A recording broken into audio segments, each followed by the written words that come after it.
Withdraw. Just a single word, spoken without emotion. And in that instant, Westworld shatters the illusion that this was ever a harmless vacation.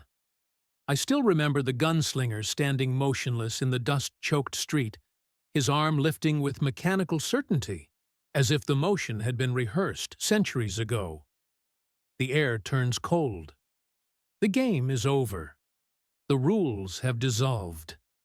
And the more times I revisit Westworld, the clearer it becomes that the film was never really about machines.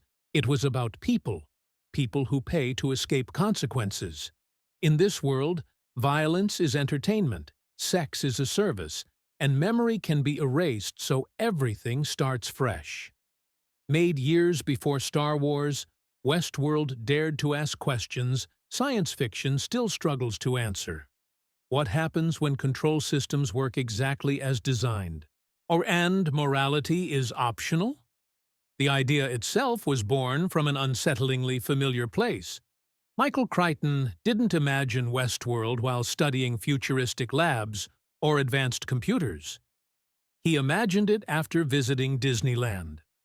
What disturbed him wasn't the castles or rides, but the animatronic pirates, machines that moved smoothly, spoke convincingly, and repeated their roles without error.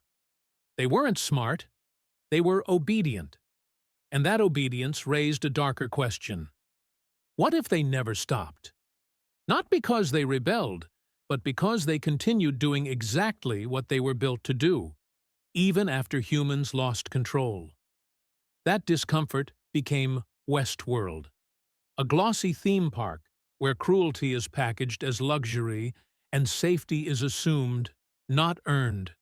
Nothing embodies that fear more than the gunslinger, played by Yul Brynner.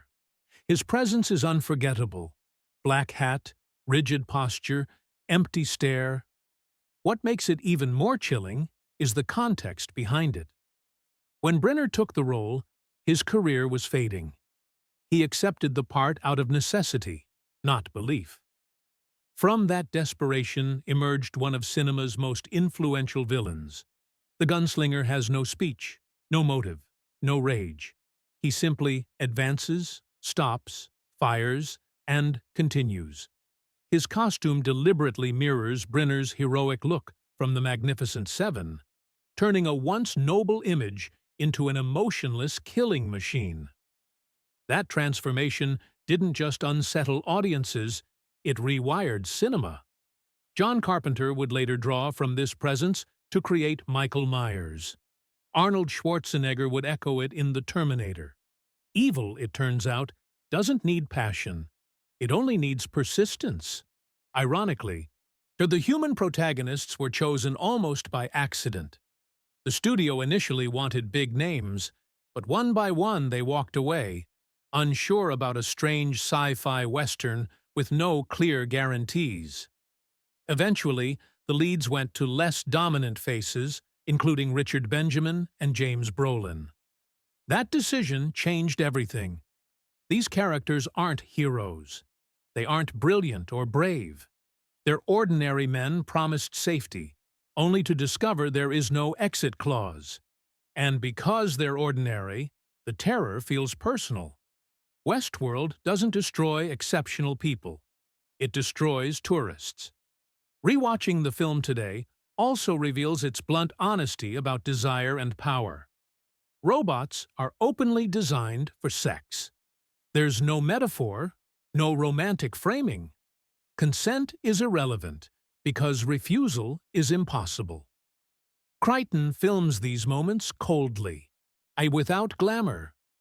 Bodies are framed like objects, movements feel mechanical, and pleasure is replaced with emptiness. The message is quietly brutal. When desire exists without limits or consequences, it doesn't become liberating. It becomes dehumanizing. The real fear isn't that the robots fight back. It's that they stop pretending to be toys. That sense of unease carried into the performances themselves. To prepare for his role, Richard Benjamin trained with a revolver loaded unpredictably so he could never anticipate the shot. The result is visible on screen. He doesn't blink when he fires, not out of courage, but because his body can't react fast enough. Survival in Westworld doesn't come from mastery. It comes from enduring fear 1 second longer than the system expects. Real danger even bled into production. James Brolin was bitten by a live snake during filming, and the camera kept rolling. Brenner was later struck in the eye by a blank round, forcing changes to how the gunslinger was filmed. These accidents weren't planned, but they reinforced the film's core idea. Systems fail suddenly, and pain arrives without warning. Visually, Westworld also felt strange because it was built from leftovers. Old Western sets, recycled costumes, and backlots scheduled for demolition became the park itself. The future in Westworld looks suspiciously like a cleaned-up past. Crichton even introduced one of cinema's first uses of digital image processing to show the gunslinger's point of view. Blocky, distorted, inhuman. For the first time, audiences didn't just see a robot. They saw through one. And then there's the ending. No triumph. No victory speech. Peter survives, but survival isn't framed as success. The system still exists. Nothing feels resolved. Westworld breaks a fundamental rule of Hollywood storytelling. Living through the nightmare doesn't mean you've won. It only means you weren't crushed this time. Attempts to explain or expand the story later failed. Sequels and series tried to add conspiracies, deeper lore, and global stakes, but they missed the point. Westworld works because it refuses to explain itself completely.